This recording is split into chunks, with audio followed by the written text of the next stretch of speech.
It's Bob Frizzell Productions, and the reality game. The reality game is basically the game that humans play on planet Earth, and we call it a reality game because everything is a game on this planet. If you go onto YouTube and you click on trending, you see a whole pile of videos that are all about kids playing video games, and you know, the whole system of games on planet Earth is what we do. I mean, some people say it's the work game, and it's not a game where I have to go to work, but it is a game. And it's all because it's all games have got a goal. And the goal of the work game is, well, for some people it might simply be getting out of the house. Other people it's making a lot of money. Other people it might be they just enjoy doing something and they call it work, but it's, you know, it's the thing they enjoy the most. Not too many people have got those kind of work jobs. Maybe some of them have got, you know, parts that they enjoy and parts that not so much. But anyway, it is a game. Everything is a game on planet Earth. And if you don't like the games, well, you should never have come to planet Earth, because it's nothing but games. And you know, how do you enjoy these games if you feel kind of downtrodden? Well,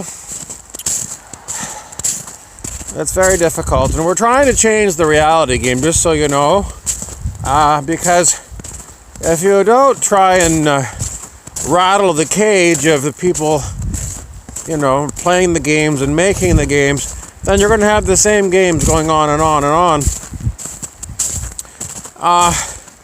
Now, the scientific innovation game is a game that people just seem to have stopped playing, because we don't see scientific advances other than, you know, every few years your cell phone has to get updated because they stop supporting the old one. Is there a lot of difference between this cell phone and my previous one? No. I look at these cell phones and I say, why is it so slow? I mean, I remember the old days of old Windows computers, desktop computers, and sometimes we'd complain how slow they were. But these computers, these smartphones that are smart enough to do all these things that they do, it's like they've got some built-in slowness to them.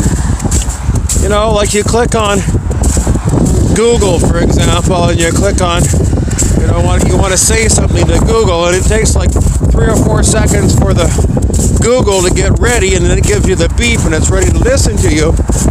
And you know it's like bullshit, because some phones you can talk to them, you know, or Alexa, for example, that computer thing from Alexa listens to you all the time, and there's no time delay. So some idiot programmer has built wait states into these phones to drive you bonkers. They do it like they've done it. I'm sure of it. I'm 100% sure of it, and they do stupid things all the time. Why do they do it? They're playing a game with you, and their game is let's piss off the user. Why do they do it? Hopelessly brain dead people are put in charge of the things that we use. I call them brain dead because they're not innovating, they're de-innovating. They're taking all the potential of a technology and flipping it in reverse and turning it into a curse. Why do they do that? I think they get their jollies out of it. I think they love to hear people complain, and then they say, oh, that's my fault. Too bad for you. So, I mean, they're definitely twisted.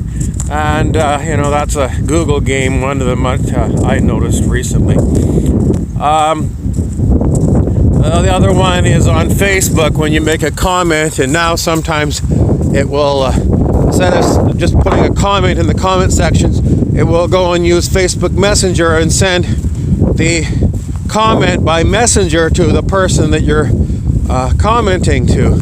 Why would they set that up? It's just to piss you off. It's seriously, there's no other explanation other than they purposely do it to piss you off. It's not about making you laugh, because it doesn't really make you laugh. And, you laugh at it, and then you throw your phone against the wall at 50 miles an hour so it shatters into a million pieces. And then you don't have to deal with Facebook and Google anymore. And quite often I do think about that, getting rid of it. And I don't know, I used to read a lot of books, but I find that books are very repetitive. The stories, after you've read a few thousand books, the stories are pretty much repetitive. The characters are repetitive.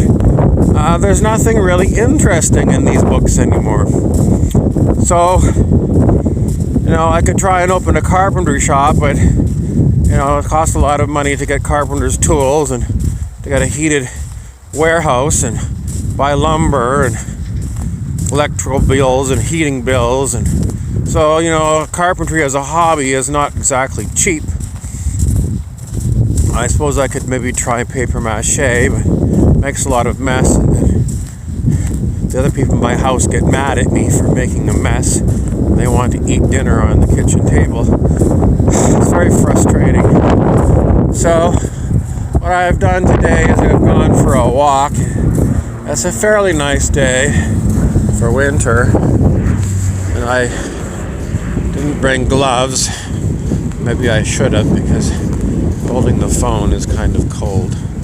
Anyways, what else can I talk to you about? Well, I was telling you about the reality game.